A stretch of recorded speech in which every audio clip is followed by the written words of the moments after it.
오늘이 룻기 6번째 말씀을 나누는 시간인데요. 오늘은 사랑에 동반되는 가치들, 이런 제목으로 말씀을 나누고자 합니다. 본문의 사건은 아주 간단하죠. 정리하면요, 룻이 타작마당에 있는 보아스에게 가서 청혼을 했다, 바로 이겁니다. 그리고 거기에 대해서 보아스가 대응한 그 내용이 또 나오고 있고요. 그런데 룻이 보아스에게 가서 결혼해달라고 프로포즈한 이 사건을 보아스가 어떻게 해석합니까? 그게 지금 10절에 나와 있죠. 뒷부분 우리가 봉독했는데, 네가 베푼 인애가 처음보다 나중이 더하도다 그랬습니다. 인애라고 그렇게 표현을 하고 있습니다. 인애라는 것은 여러분들이 잘 익숙히 들어보신 헤세드라는 것인데요, 이것은 은혜로 번역할 수도 있고 또 사랑이라는 그런 단어로도 어느 정도 또 이렇게 번역할 수 있는, 겹치는 부분이 많이 있는 그런 단어입니다. 그래서 룻이 보아스에게 청혼한 것, 그것은 보아스의 해석대로라면은 룻이 그 시어머니 나오미에게 사랑을 베풀었다라는 것입니다. 이 고귀한 이 사랑 안에 또 부대적으로 함께 따라오는 그런 요소들이 있습니다. 그걸 살펴볼 거고요. 또 거기에 대한 보아스의 그 대응, 또 거기에도 참 사랑에 함께 묻어있는 또 그런 요소들이 있습니다. 그래서 세 가지로 그 요소들이, 그 가치들이 무엇인지를 한번 생각해 보고자 합니다. 먼저는요, 당연히 여러분 사랑하면 떠오르는 단어가 뭡니까? 그것은 희생이죠. 희생 없는 사랑은, 진정한 사랑은 없을 것입니다. 말로만 하는 사랑이 아니라 늘 사랑에는 희생이 동반되는 것인데, 오늘 우리가 이 룻의 시어머니를 향한 이 사랑의 행위에서도 우리가 그 희생을 발견하게 된다는 것입니다. 먼저요, 룻이 보아스에게 어떻게 프로포즈를 하는지 한번 그 부분부터 살펴보겠습니다. 9절인데요, 뒷부분 보면은, 나는 당신의 여종 룻이오니 당신의 옷자락을 펴 당신의 여종을 덮으소서. 당신의 옷자락을 펴 당신의 여종을 덮으소서, 이렇게 되어 있습니다. 아주 시적이죠. 이게 당시 그 사회 관습에 의하면은 이 표현은 바로 결혼의 표현입니다. 결혼해 달라는 거죠. 근데 그냥 저와 결혼해 주세요 이렇게 표현하는 것보다 당신의 옷자락으로 나를 덮어 주십시오, 훨씬 더 시적이죠. 훨씬 더 운치가 있어 보이지 않습니까? 드라마틱해 보이고요. 그런데 여기 옷자락이 원래 사실 그 단어의 의미는 뭐냐면은 카나프라고 하는 건데, 날개라는 뜻을 가지고 있습니다. 그러니까 원어대로 번역을 해보자면요, 당신의 날개로 나를 덮어주세요, 이런 요청인 것입니다. 여러분, 이렇게 되면은 여러분 연상되는 그런 그 장면이 여러분에게 있습니까? 이 룻기 안에서요, 이미 날개로 덮어달라, 날개로 보호해달라, 이 내용은 이미 누군가에 의해서 언급되어졌어요. 기억나십니까? 보아스가 룻을 처음 만났을 때, 보아스가 룻에게 축복할 때 사용했던 말입니다. 네가 살아계신 이스라엘의 하나님 여호와의 날개의 그늘 아래 보호를 받으러 왔구나. 너의 그 행위에 대해서 하나님께서 네게 상 주시기를 원한다, 이런 축복을 하거든요. 지금 룻이 지금 그 보아스가 했던 그 축복을 그대로 인용해서 지금 결혼 요청을 지금 허용해 달라고 얘기하고 있는 것입니다. 결혼을. 그러니까 이런 거죠. 보아스님, 당신이 제게 그런 축복을 해주셨죠? 기억나십니까? 바로 여호와의 날개 그늘 아래 보호받기를, 당신이 나를 위해서 하나님께 축복을 해줬잖아요. 이제 당신이 나설 차례입니다. 바로 당신이 한 그 축복이 내 삶의 현실이 되도록 당신이 그 하나님의 복이 내게 임하는 데 있어서 통로가 되어 주십시오. 지금 이런 요청을 하고 있는 거예요. 여러분, 룻이 얼마나 지혜롭고 신앙적인 여인인가를 우리가 여기서 보게 돼요. 보아스가 이 얘기를 들었을 때 아마 움찔했을 것입니다. 그리고 꼼짝 못하는 거죠. 여러분, 이런 전략을 가지고 지금 룻이 보아스에게 나아가고 있는 것입니다. 여기에 대해서 보아스가 어떻게 대응합니까? 10절, 아까 우리가 봤던 것처럼 네가 베푼 인애가 처음보다 나중이 더하도다 그래요. 네가 베푼 인애가 처음보다 나중이 더하도다. 그럼 처음 인애가 있고 나중 인애가 있다는 거죠. 여러분, 처음 인애가 무엇이겠습니까? 그것은 처음에 시어머니 곁을 따라서 베들레헴까지 온 것이죠. 그것이 시어머니에게 베푼 인애라는 것입니다. 사랑의 행위라는 것이죠. 여기에는 희생이 따랐어요. 사실 우리가 알듯이 룻이 베들레헴까지 시어머니 곁을 지키기 위해서 따라오기까지 그가 부모와 고국을 버리는 그런 헌신이 있었던 것이죠. 자기 인생을 내어 던지는 그런 희생이 동반되어졌던 것 우리가 알고 있습니다. 그런데 나중 인애에 대해서 언급을 해요. 이 나중 인애가 뭘까요? 이것은 지금 보아스에게 지금 결혼에 대한 지금 요청을 하고 있는 것, 이것이 또 시어머니에게 베푸는 인애라는 것입니다. 어떤 차원에서 그렇습니까? 이것도 우리가 알고 있듯이 지금 보아스에게 지금 결혼을 요청하는 것은 단지 자기 잘 먹고 잘 살겠다는 거 아니죠. 그게 아니라 자기 시어머니를 위한 어떤 숭고한 행위입니다. 시어머니에게 잃어버린 기업을 회복시켜 주는 것이고요. 또 자기 죽은 남편 말론의 이름으로 그 기업이 이스라엘에서 쭉 이어지도록 해주고자 하는 그런 열망이 여기에 담겨 있는 것이죠. 그렇기 때문에 인애인 것입니다. 사랑의 행위예요. 그런데 처음 인애보다도 나중 인애가 더 크다? 그렇다면 처음 인애는 엄청난 희생이 있었거든요. 자기를 내어 던지는 희생이 있었습니다. 그렇다면 지금 여기에도 보아스에게 청혼하는 것에 있어서도 지금 룻에게는 희생이 동반되고 있다는 것, 우리가 충분히 유추해 볼 수 있죠. 그 내용이 뭡니까? 그걸 보아스가 얘기하고 있어요. 앞에죠. 네가 가난하건 부하건 젊은 자를 따르지 아니하였으니, 이렇게 되어 있습니다. 가난하건 부하건 젊은 자를 따르지 아니했다. 여기 따랐다, 이것은 또 결혼과 관련된 그런 표현입니다. 그러니까는 젊은 자와 결혼하지 않았다라는 거예요. 보아스를 결혼 상대로 선택하면서 룻이 포기한 것이 있는데, 그것은 젊은 남자들과 결혼하는 것, 이것을 포기했다라는 것입니다. 여러분, 근데 우리는 여기서 이상한 생각을 하게 돼요. 이 질문이 생겨요. 우리가 좀 기억을 거슬러 올라가 보면요, 처음엔 모압을 떠나서 나오미와 룻과 오르바가 베들레헴에 향해서 오는 길목에서 멈춰서서 나오미가 그렇게 고민하잖아요. 너희들 돌아가라, 모압으로 돌아가라고 그랬어요. 그 이유가 뭡니까? 나랑 같이 베들레헴 가면은 너희 결혼 더 이상 못해, 너희들 남자 못 만나, 가정 못 꾸려, 모압으로 돌아가서 가정 꾸리고 새로운 인생을 살아라, 그렇게 고민했잖아요. 나오미에게는 그런 확신이 있었거든요. 베들레헴에 가면은 그들은 도무지 남자를 만나서 결혼을 할 그런 가능성은 전무하다라는 그런 확신이 있었어요.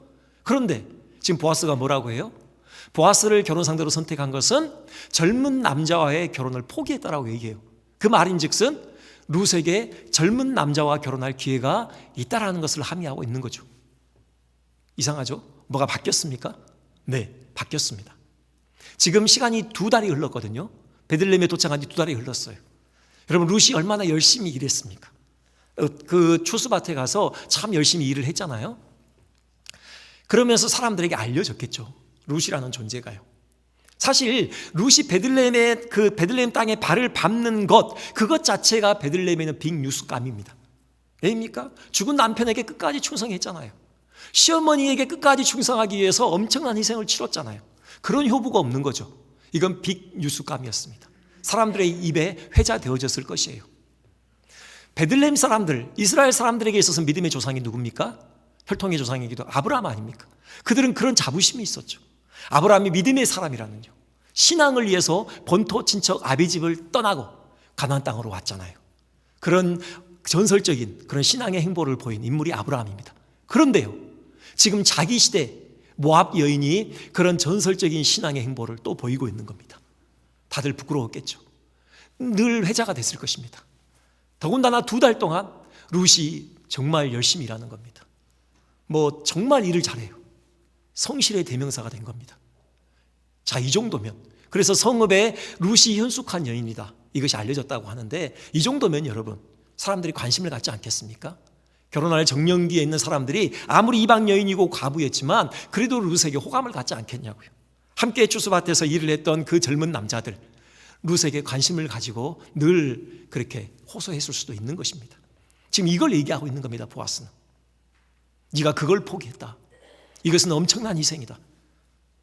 보아스하고 결혼하는 것이 왜 희생입니까? 일단은 나이 때문이죠. 가장 중요한 건요. 나이 차이가 얼마나 났을까? 여러분, 보아스가 룻을 뭐라고 부르냐면은 계속 부르는데요, 내 딸아, 이렇게 불러요. 내 딸아, 딸이라고 불러요. 그만큼 나이 차이가 있었다라는 겁니다. 한 세대 차이가 있었어요. 아버지 뻘이었다라는 거예요. 한 학자가 나이를 추정하는데요, 룻은 20대 중후반이었을 것이다. 보아스는요 40, 50대였을 것이다, 그렇게 추정을 해요. 아버지 뻘 되는 사람과 결혼을 하는 겁니다.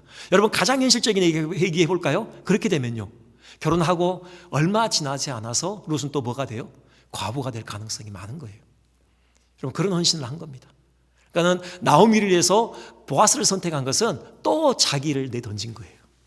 지금 보아스가 그걸 지적하고 있는 겁니다. 처음 이내가 이렇게 자기를 내던져, 처음 이내가 또 처음 이내보다 나중 이내가 더 크다, 여러분 또 이것이 의미하는 바가 뭡니까? 이것은요, 한결같다라는 거죠. 지금 보아스가 지금 그 룻이 처음 부모와 고국을 버리고 시어머니 곁에 온 것, 거기서 따른 희생, 그 다음에 보아스와 결혼하기 위해서 젊은 남자들과 결혼을 포기한 희생, 여러분 이 두 가지를 정량적으로 지금 비교하고 있는 게 아니에요. 그래서 야 이거보단 이게 더 크다, 지금 그런 얘기가 아니죠. 지금 보아스가 지금 칭송하고 있는 건 뭐예요? 어쩜 그렇게 한결같냐? 어쩜 그렇게 너 시어머니를 향한 너의 그 헌신적인 사랑은 변함이 없냐? 처음에도 네 인생을 시어머니를 위해서 내던지더니 이렇게 끝까지 시어머니를 위해서 네 인생을 또 내던지는구나. 지금 그걸 칭찬하고 있는 것 아닙니까? 그러니까 룻의 시어머니를 향한 사랑은 자기를 내던진 헌신적인 희생적인 사랑이었고요, 또 끝까지 변치 않는 그런 일관된 사랑이었음을 볼 수 있는 거예요. 여러분 이것이 사랑인 것입니다. 사랑은 말로만 하는 것이 아니죠. 거기에는 헌신이 수반되는 겁니다. 나를 내어주는 그런 희생이 수반되는 것이고요, 또 한 번만 하는 것이 아니라 쭉 일관되게 그 일이 이루어지는 것, 이것이 진정한 사랑인 것을 우리가 여기서 볼 수 있어요. 여러분 그런데요, 우리가 이 룻의 사랑을 보면서 우리에게 연상되는 사랑이 있습니다. 연상되는 분이 있어요. 누굽니까? 바로 우리 구주 예수 그리스도죠. 여러분 그분이 우리를 사랑하시잖아요. 말로만 사랑하신 게 아닙니다. 자기를 내어주는, 문자 그대로 당신을 내어주는 그런 사랑을 하셨어요. 자기 몸을 십자가의 제물로 바쳐드리잖아요. 여러분 예수님은 생명의 근원이세요. 만물에게 생명을 공급하신 분이십니다. 그 생명의 근원 되신 그분께서 죽음에 복종하셨어요. 우리에게 더 줄 게 없어요. 다 주신 겁니다. 그렇게 우리에게 당신의 전부를 다 내어주시는 그런 희생적인 사랑을 우리에게 베풀어 주신 것이죠. 그리고요, 그 주님의 사랑은 변함이 없습니다. 여러분 주님의 사랑은 변함이 없어요. 요한복음 13장에 그 사도 요한이 그런 표현을 써요. 요한복음에 예수님께서 제자들을 사랑하시되 끝까지 사랑하시니라, 그렇게 말씀합니다. 왜 예수님의 사랑은 변함이 없는 사랑이냐? 그것은 시작부터가 우리 때문에 시작된 게 아니기 때문에요. 우리가 무슨 주님께 사랑받을 만한 그런 요소가 조금이라도 있어서 주님이 우리를 사랑하시기 시작한 것이 아닙니다. 우리는 정말 형편없는 자들이었어요. 우리에게 있어서 아무리 봐도 하나님의 사랑을 어떤 그 찾을 만한 그런 요소는 우리 가운데 없었어요. 전적으로 하나님의 주권적인 결정에 의해서 시작된 겁니다. 우리를 사랑하시기로 하나님께서 결정하신 거예요. 그렇기 때문에 그 사랑은 변함이 없는 겁니다. 우리가 아무리 형편없이 망가져도 우리를 향하신 하나님의 사랑은 변치 않아요. 제가 좋아하는 찬송이 있습니다. 예전에는 411장이었는데요 지금은 563장으로 바뀌었어요. 예수 사랑하시면. 그 중에 특별히 저는 3절을 너무 좋아합니다. 한 번만 띄워주시겠습니까? 3절이요. 이렇게 되어 있어요. 3절이요. 내가 연약할수록 더욱 귀히 여기사. 여기 연약이라는 것은 많은 것을 함축하고 있죠. 우리가 몸이 약해질 수 있습니다. 몸 좀 누울 수 있어요. 또 우리의 마음이 약해질 수 있습니다. 심지어는 우리가 영적으로 약해질 수 있어요. 우리 신앙에 침체가 올 수도 있어요. 우리가 환난 가운데 있을 수 있어요. 여러 가지 약함이 이 안에는 다 함축적으로 들어 있습니다. 그럴 때 주님은 어떻게 하십니까? 우리가 신앙적으로 약해졌기 때문에, 우리가 영적으로 침체해졌기 때문에, 우리가 좀 주님과 멀어졌기 때문에 주님도 우리와의 사이를 멀게 하십니까? 우리를 향하신 주님의 사랑이 약해집니까? 아니라는 겁니다. 더욱 귀히 여기사 그랬어요. 더 우리를 귀히 여기신다라는 거예요. 그래서 어떻게 하십니까? 높은 보좌 위에서 낮은 나를 보신다라고 했어요. 여러분 우리말로는 좀 이 맛이 잘 안 옵니다. 근데 원래 영어 가사는 어떻게 되어 있냐면요, 저 높은 곳, 빛나는 보좌, 그 보좌를 버리고 내가 누워있는 바로 이곳으로 나를 보시기 위해서 오신다, 그렇게 되어 있습니다. 여러분 이게 십자가 사건이죠. 사실요. 저 높은 보좌, 저 빛나는 보좌를 버리고 내가 누워있는, 내가 지금 연약해서 신음하고 있는 이곳으로 나를 살피기 위해서 친히 내려오신다. 여러분 그렇게 저 찬송 기자는 고백하고 있습니다. 이것이 주님의 사랑입니다. 우리가 연약할수록 우리를 더 귀히 여기시는 것이죠. 끝없는, 변함없는 그 주님의 사랑, 우리는 그런 사랑을 지금 받고 있는 겁니다. 그러면은 우리가 어떻게 살아야 될지에 대한 답이 나오는 거죠. 뭡니까? 룻처럼 사는 겁니다. 룻처럼 우리도 이웃을 위해서 우리를 내어주는 그런 사랑을 하는 것이죠. 그런데요, 이게 쉽지 않아요. 이게 정말 쉽지 않습니다. 저도 뭐 인생 뭐 길지 않지만 짧게 산 인생이지만 살면서 살아가는 날이 늘어날수록 깨닫는 것은 나를 버리기가 너무 어렵구나. 정말 나를 극복하는 것, 나를 넘어서는 것이 이렇게 힘들구나. 점점 깨달아져 갑니다. 나를 넘어설 수가 없어요. 내가 너무나도 소중해요. 안 그런 것 같지만요, 깊이 내면을 들여다보면 내가 있습니다. 정말 나를 넘어서서 다른 사람을 진심으로 다른 사람에게 나를 내어주는 것, 이것은요 우리 힘으로 가능한 게 아니에요. 이것은 오직 예수님의 힘으로 가능한 겁니다. 그래서 성령께서 우리 가운데 오신 거예요. 우리 안에서, 우리를 통해서 하나님의 사랑이 나타나도록 하시기 위해서 성령께서 오신 것이죠. 우리는 주님을 의지하는 것입니다. 그럴 때 나를 내어주는 진정한 그 사랑의 그 깊이를 우리가 조금이라도 맛볼 수 있는 거예요. 나를 내어준다고 해서 여러분 뭐 대단한 걸 생각하실 필요가 없어요. 그냥 일상에서 그냥 순간순간 나를 내어주는 거예요. 나를 포기하는 겁니다. 이런 이야기가 있습니다. 주님을 잘 믿는 성도가 있었어요.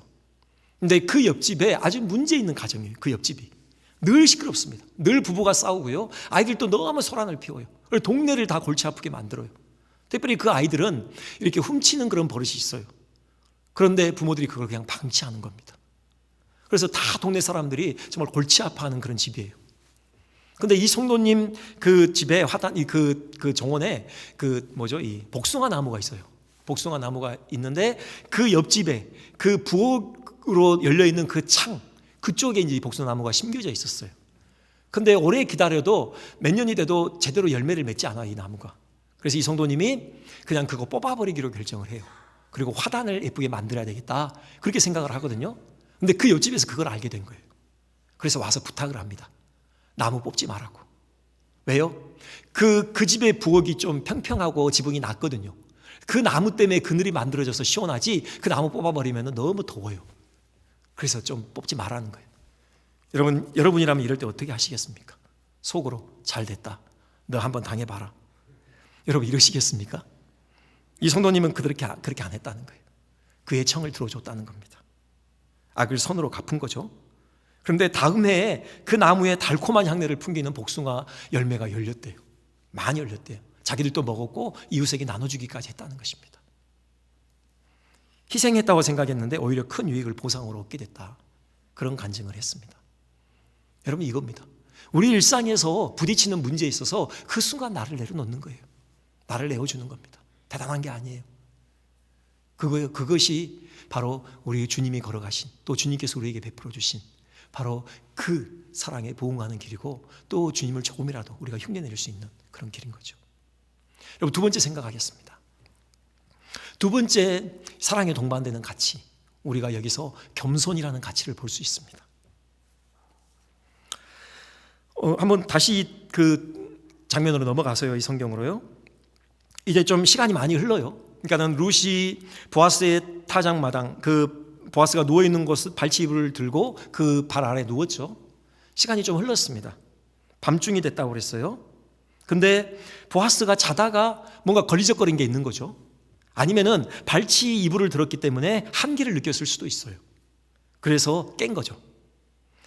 8절이죠. 밤중에 그가 놀라 깬 거죠. 그리고는 몸을 돌이켜 봤어요. 그러자 한 여인이 자기 발치에 누워 있는 거예요. 깜깜해서 잘 보이지는 않지만 사람인 것, 그리고 여자 사람인 것을 알게 된 거죠. 누군지는 몰라요. 얼마나 당황했을까요? 여러분 생각해 보세요. 그리고 섬뜩하기도 좀 했을 것입니다. 그래서 너 누구야? 라고 그렇게 물었던 겁니다. 거기에 대한 대답이 9절이죠. 나는 당신의 여종 루시오니, 이렇게 대답합니다. 룻이란 말을 본인이 처음 얘기해요. 그것도 참 좀 볼만한 부분인데, 사실 다르게 나오미의 며느리입니다, 뭐 죽은 남편 말론의 아내입니다, 그렇게 얘기하지 않냐고 룻이란 말을 하는데, 이것도 좀 신기하지만 오늘은 여기서 여종이란 말에 좀 포커스를 맞춰보고자 합니다. 여종입니다. 나는 룻, 당신의 여종입니다. 사실 이런 비슷한 표현이요, 사실 앞에 나왔어요. 룻이 보아스를 처음 만난 날, 보아스가 그에게 은혜를 입혀 주었을 때 그의 감사에 대한 표현으로 자기를 지칭하는데 어떻게 지칭하느냐, 하녀라는 그런 표현을 써요. 어찌 이 하녀에게 이런 은혜를 베푸십니까? 그런 표현을 쓰거든요. 그때 그 하녀, 그다음에 여기 여종. 여러분 우리가 볼 때는 뭐 그것이 그것 같죠. 그냥 다 같이 아주 낮은 신분에 처한 그런 어떤 여인들 같지 않습니까? 그런데 원어상으로 보면요, 상당한 차이가 있습니다. 하녀와 여종, 신분의 높낮이가 있어요. 하녀는요, 시프하라는 건데, 이건 뭐냐면은 아주 낮은 종 중의 종, 그런 의미가 있습니다. 결혼으로 치자면은 그냥 어떤 남자도 결혼할 수 없는 그런 아주 신분이 낮은 그런 종을 말해요. 특히나 보아스와 같은 유력한 자와는 결혼을 상상할 수도 없는 그런 낮은 계급에 있는 그런 여인인 것이죠. 이 여종은요, 이것은 히브리어로 아마라고 하는데요, 이것도 종이긴 종이죠. 자기를 낮춰 부르는 겁니다.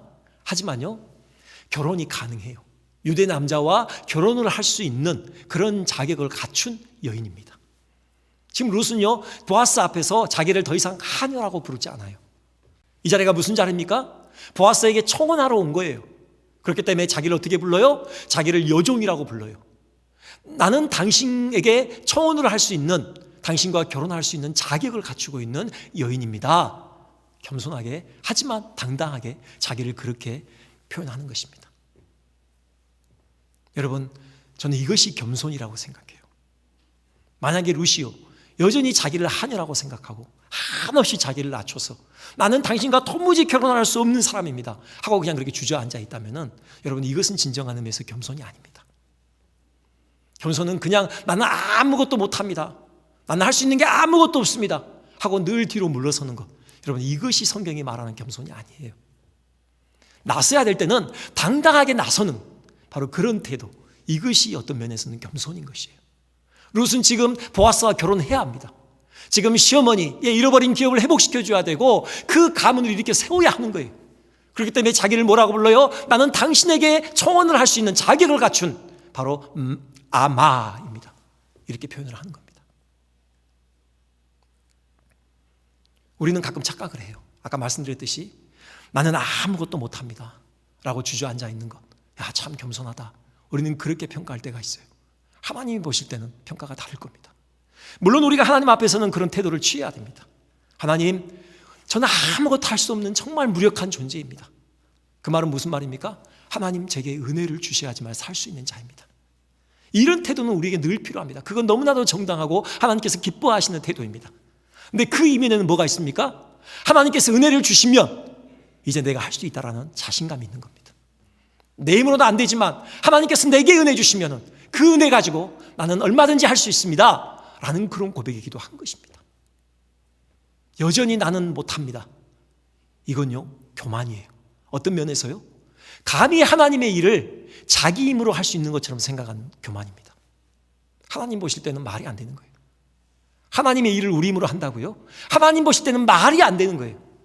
하나님의 일은 오직 하나님의 힘으로만 할 수 있는 거예요. 근데 내 힘으로 하는 것처럼 생각하고 나는 못합니다, 이것은 겸손이 아니라는 거예요. 하나님, 제 힘으로는 안 되지만 하나님이 제게 은혜 주시면 얼마든지 할 수 있습니다 하고 당당하게 그 일을 겸손히, 하지만 기꺼이 받아서 감당하는 것, 이것이 참된 의미의 겸손인 거예요. 여러분, 생각해 보고자 하는 것은 룻의 자기 인식에 대한 변화가 있습니다. 지금 그렇죠? 자기가 정말 한없이 낮은, 정말 천하디 천한 그런 하녀라고 생각했습니다, 보아스 앞에서. 근데 이제 달라졌죠. 자기 시녀라는 거예요. 이제는 그와 결혼을 논할 수 있는 그런 자격을 갖춘 여인으로 자기를 바라봤습니다. 그 자기 인식에 대한 지금 변화가 여기 있는 거예요.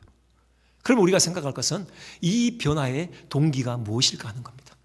무엇이 룻으로 하여금 자기를 바라보는 시선을 바꾸게 만들었을까요? 저는 보아스가 베푼 인애라고 생각합니다. 보아스에게 은혜를 입으면서 그가 자기를 바라보는 시각이 바뀌기 시작한 겁니다. 적어도 보아스 앞에서만큼 바뀐 것이죠. 곧 보아스의 시선으로 자기를 바라보기 시작한 겁니다. 여러분, 보아스가 룻을 어떻게 봤을까요? 그는 한 번도 룻을 천하디 천한 여종으로 본 적이 없습니다. 그가 처음 만난 날 그에게 칭찬을 건넵니다. 너는 정말 신실한 여인이다 라고 그 신실함을 인정해 주지 않습니까? 여러분, 기억하시듯이 식탁으로 불러다가 그 교제에 초청합니다. 그리고 식탁의 주인인 보아스가 손수 가서 음식을 룻 앞에 차려줍니다. 서빙까지 해줘요. 보아스는 한 번도 룻을 천한 여종으로 생각한 적이 없어요. 그의 룻에 대한 생각이 무엇인지를 분명하게 드러내는 게 바로 11절입니다. 여러분 보십시오. 뒷부분이요. 네가 현숙한 여자인 줄 나의 성읍 백성이 다 아느니라. 현숙한 여자라고 평가하고 있었어요. 여러분, 이 현숙한 여자, 딱 이 표현이 구약 성경에 2번 나온다는 거 아십니까? 여기 보아스의 입에서 룻에 대한 평가로서의 이 현숙한 여인이 나오고요. 또 한 번 어디 나오죠? 잘 아시죠? 그렇습니다. 잠언입니다. 한번 보여주시겠습니까? 잠언 31장 10절에요. 누가 현숙한 여인을 찾아 얻겠느냐? 그의 값은 진주보다 더하니라 그랬습니다. 여러분, 현숙한 여인은 무엇보다 귀하다고요? 진주보다 귀하다라는 겁니다. 이것이 룻에 대한 보아스의 마음이었습니다. 보아스는 룻을 그렇게 봤던 것입니다. 정말 진주보다도 보배로운 그런 현숙한 여인으로 보아스는 보았던 거예요. 그런데요, 여러분, 우리가 더 볼 것은 여기 현숙하다, 이 표현이 히브리어로 하일이라는 건데요, 이 똑같은 표현이 보아스를 소개하는데 한번 사용된 적이 있습니다. 보아스를 그렇게 소개하죠. 유력한 남자다. 그렇죠? 거기 유력하다, 똑같은 단어입니다. 하일이에요. 네. 그러니까는 현숙한 여인, 이것은 우리가 어떻게 읽어도 되냐면은 유력한 여인, 이렇게 읽어도 되는 거예요. 보아스가 왜 유력한 남자였습니까? 부와 권세와 그 인품, 모든 것을 다 가지고 있는 아주 힘 있는 사람이었거든요. 그런 면에서 유력한 남자였습니다. 보아스는요, 아무것도 없지만 룻에게, 하지만 자기와 동등한 위치에 있는, 자기와 비교도 전혀 손색이 없는 그런 여인으로 룻을 바라보았던 것입니다. 이 은혜를 입으면서 룻도 보아스의 시선으로 자기를 보게 된 것이죠. 그러면서 자기에 대한 인식이 바뀌기 시작하는 겁니다. 여러분, 이것이 겸손입니다. 내 시선으로 내가 나를 바라보면서 평가하는 것. 그래서 나는 못합니다. 내지는 저 사람보다는 그래도 내가 낫습니다. 여러분, 이것은 교만입니다. 그게 아니고요, 하나님이 우리를 어떻게 보시는가, 그 하나님의 시선으로 우리를 보는 겁니다. 하나님의 시선으로 우리를 보면서 그럴 때 비로소 우리를 정확하게 우리를 평가할 수 있는 것이고, 그럴 때 비로소 우리가 참된 겸손의 그 행위가 나올 수 있는 것이죠. 하나님 우리를 어떻게 보실까요? 어떤 시선으로 보시겠습니까? 그것을 집약적으로 저는 가장 정말 잘 나타내고 있는 본문이 이것이라고 생각합니다. 스바냐 3장 17절이요. 한번 보여주시겠습니까? 스바냐 3장 17절입니다. 너희 하나님 여호와가 너희 가운데 계시니 그는 구원을 베푸실 전능자이시라. 그가 너로 말미암아 기쁨을 이기지 못하시며 너를 잠잠히 사랑하시며 너로 말미암아 즐거이 부르며 기뻐하시리라 하리라. 이겁니다. 우리를 바라보시는 주님의 그 시선, 주님의 눈에는 뭐가 있습니까? 기쁨과 사랑이 가득합니다. 우리를 보시면서 그 기쁨을 이기지 못하여서, 그 즐거움을 누리지 못하고 주체할 수 없어서 즐거움의 노래를 부르신다는 것, 이것이 지금 하나님께서 우리를 바라보시는 그 시선인 것입니다. 여러분, 눈에 넣어도 아프지 않다, 이런 말이 있죠. 자식을 키워보신 분들은 그 말이 함의하고 있는 그 실체가 무엇인지를 경험해 보셔서 알 것입니다. 오전에도 말씀드렸는데 우리 교회 이제 김창석 강도사님, 그분이 한 몇 주 뒤면은 이제 딸을 품에 안게 됩니다. 눈에 넣어도 아프지 않다, 그 말을 실감할 날이 이제 얼마 남지 않았다는 거예요. 여러분, 근데 하나님은요, 여러분, 그것을 완전한 정도로 하나님은 그렇게 경험하고 계신 것입니다. 우리를 보실 때 눈에 넣어도 아프지 않아요. 우리를 보실 때 그 기쁨과 그 사랑이 가득한 겁니다. 여러분, 겸손이라는 것은 이 하나님의 시선에 동화되는 거예요. 이 하나님의 시선으로 나를 바라보는 겁니다. 그럴 때요, 우리는 바울처럼 이런 고백을 하게 될 거예요. 로마서 8장입니다. 한 번 더 보여주시겠습니까? 누가 우리를 그리스도의 사랑에서 끊으리요? 환난이나 공고나 박해나 기근이나 적신이나 위험이나 칼이랴. 그러나 이 모든 일에 우리를 사랑하시는 이로 말미암아 우리가 넉넉히 이기느니라. 그렇습니다. 이 하나님의 시선에 우리가 동화되어질 때 우리는 진정한 겸손으로 이런 승리의 고백을 하는 것입니다. 겸손히, 하지만 기꺼이 우리는 넉넉히 이긴다라고 고백할 수 있는 것이죠. 왜요? 내 힘입니까? 아닙니다. 하나님의 은혜입니다. 하나님의 사랑입니다. 그 사랑을 아는 자는 자기를 참되게 바라보고 넉넉히 이런 승리의 고백을 할 수 있다는 것이죠. 세 번째로 생각할 것이 있습니다. 또 사랑에 동반되는 중요한 가치 중에 하나는 질서인 것을 우리가 보게 됩니다. 다시 보아스로 돌아가 보겠습니다. 룻이 그렇게 청혼을 하죠. 그랬을 때 11절입니다. 11절에 보아스가 이런 대답을 해요.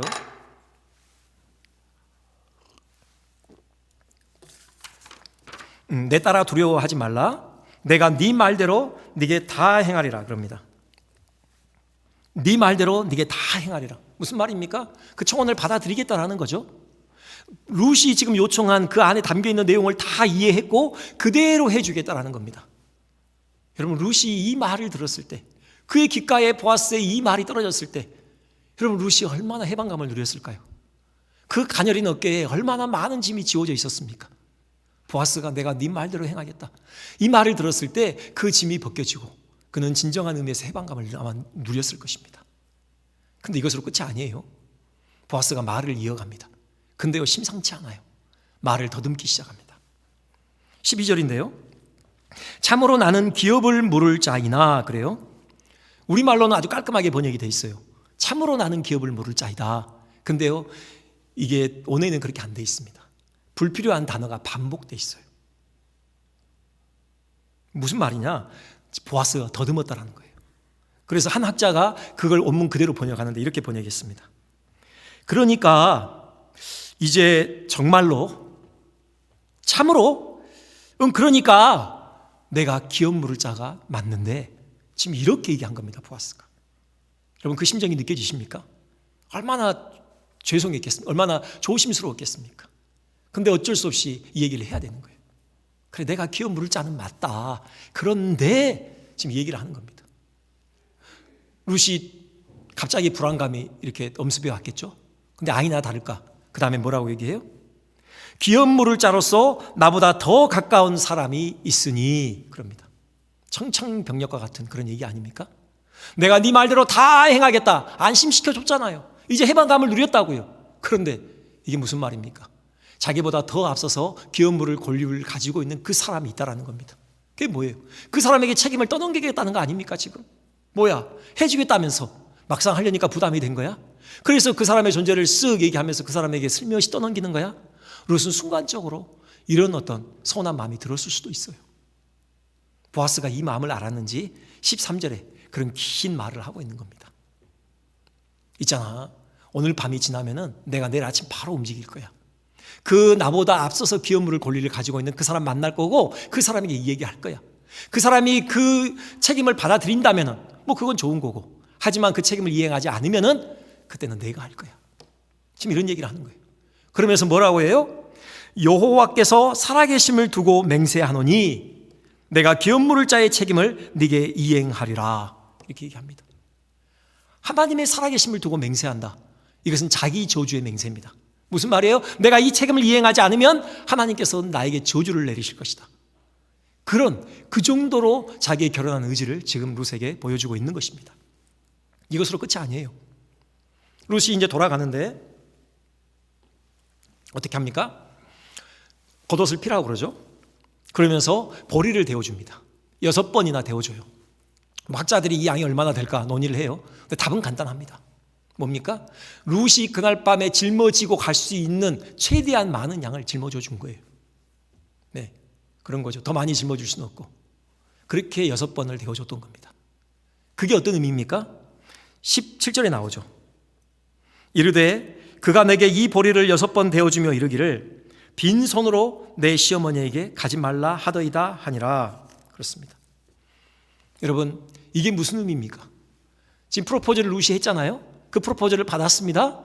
그리고는 선물을 줘요. 근데 그것은 룻에게 주는 선물이라기보다 누구에게 줘요? 그 룻의 시어머니, 부모님에게 주는 선물이라고요. 여러분, 이게 뭡니까? 자기가 결혼하겠다라는 거잖아요. 그건 그 프로포즈에 내가 반드시 응하겠다라는 그런 무언의 약속인 것입니다. 그렇잖아요. 그리고 또 여기 빈손이라는 단어에 우리가 주목을 해봐야 돼요. 빈손. 여러분, 어디서 많이 들어보지 않았습니까? 바로 나오미의 입에서 나온 얘기예요. 그가 탄식하면서 뭐라고 그래요? 하나님께서 내 인생을 텅 비게 만들었다, 이런 탄식을 했잖아요. 보아스가 지금 뭐라고 그래요? 당신의 텅 빈 인생 내가 책임지겠습니다. 내가 풍성히 채우겠습니다. 걱정하지 마십시오. 그런 무언의 약조가 이 안에 담겨 있는 겁니다. 잠깐만 옆으로 서서요, 전 여기서 하나님이 얼마나 세심한 분이신가를 보게 됩니다. 나오미가 그냥 탄식을 했잖아요. 근데 하나님께서 그 탄식을 그냥 흘려듣지 않으셨던 것입니다. 그것을 마음에 담아두셨던 거예요. 그러는 거기에 대해서 보아스의 입을 통해서 응답해 주시는 겁니다. 여러분, 보아스는 그 얘기 듣지 않았어요. 그런데 자기가 빈손이란 말을 해요. 하나님께서 역사하신 것이죠. 하나님께서 나오미에게 응답해 주시는 거예요. 네 인생 내가 채운다. 단 보아스를 통해서. 하나님의 섬세하심을 볼 수 있는데요. 어쨌든 이것이 의미하는 바가 뭐냐고요. 보아스도 룻과 결혼하고 싶다라는 겁니다. 네. 보아스도 룻하고 결혼하는 것이 좋다라는 거예요. 기쁜 일이라는 것입니다. 지금 그 얘기를 하는 거예요. 그러면요, 왜 굳이 자기보다 기업물을 권리에 있어서 앞서 있는 사람을 여기다가 끼워 넣냐 그 말입니다. 보아스가 왜 굳이 그 사람을 끌어들이냐라는 것이죠. 그럴 필요가 뭐가 있습니까? 왜냐하면요, 이 기업물을 자, 이름 모를 그 사람 한 번도 나오미의 삶에 개입한 적이 없어요. 나오미가 여기 온 지 2달 됐습니다. 그렇게 어렵게 살고 있는데 가장 가까운 친족 아닙니까? 기업물을 그런 책임을 가지고 있는 사람 아닙니까? 한 번도 나오미의 삶을 돌아보지 않아요. 신경도 안 썼던 사람입니다. 그런데 왜? 그냥 없이 가면 되잖아요. 근데 왜 굳이 그 사람을 끌어들입니까? 왜 그 사람에게 이 기업물을 책임을 감당할 수 있는, 이 권리를 이행할 수 있는 기회를 양보하냐고요. 무엇 때문입니까? 답은 하나일 겁니다. 율법이 그렇게 정하고 있기 때문이에요. 율법이 정한 정당한 절차가 바로 이것이기 때문입니다. 보아스는 이 일이 아무리 선한 일이라고 할지라도 하나님의 말씀이 정한 정당한 절차를 깨뜨리고 싶지 않았던 것입니다. 이것이 아무리 사랑으로 이름하는 아름다운 일이라고 할지라도 그 사랑의 이름으로 편법을 합리화하고 싶지 않았던 것이에요. 그는 무엇보다도 하나님의 말씀을 존중하는 경건한 사람이었던 것입니다. 여러분, 이것이 사랑입니다. 사랑이라는 이름으로 모든 것이 합리화되는 것이 아니에요. 선한 일이라는 그런 목적이 수단까지 합리화시키는 것은 아닙니다. 사랑에 늘 병행되어져 할 것은 하나님의 말씀을 존중하는 겁니다. 하나님의 말씀이 정한 질서를 존중하는 것이, 그 권위를 순복하는 것입니다. 이것이 진정한 사랑이에요. 한 가지 예만 들고 말씀을 마무리하겠습니다. 우리나라의 간통죄가 폐지됐습니다. 2015년 2월 26일 날 헌법재판소가 간통죄 처벌 조항을 위헌 판결했습니다. 62년 만에 폐지됐어요. 그 이유는 그거죠. 성인이 합의하에 남녀 관계를 갖는 것, 이걸 법으로 강제할 수 없다. 이것이 표면적인 이유였습니다. 하지만 그 이면에는 뭐가 있습니까? 사랑이라는 이름으로는 모든 것이 합리화된다 라는 것입니다. 사랑은 너무도 아름다운 것이기 때문에 질서고 뭐고 이런 걸 다 덮어줄 수 있다 라는 지금 그런 얘기인 것입니다. 여러분, 우리 한국 영화 중에 주홍글씨라는 그런 영화가 있습니다. 저는 안 봤지만요, 그 내용이 불륜을 주제로 다루고 있는 영화인 것은 알고 있습니다. 그리고 제가 이 얘기를 꺼내는 것은 그 영화 감독의 특이한 이력 때문입니다. 그 영화 감독은요, 광주에 누구나 다 알 수 있는 아주 유명한 교회 원로 목사님의 아들 자제분이에요. 그분이 이 영화를 만들었어요. 그래서 이 영화에 대한 안 좋은 얘기도 있었을 거 아닙니까? 그러자 그가 그렇게 변을 냅니다.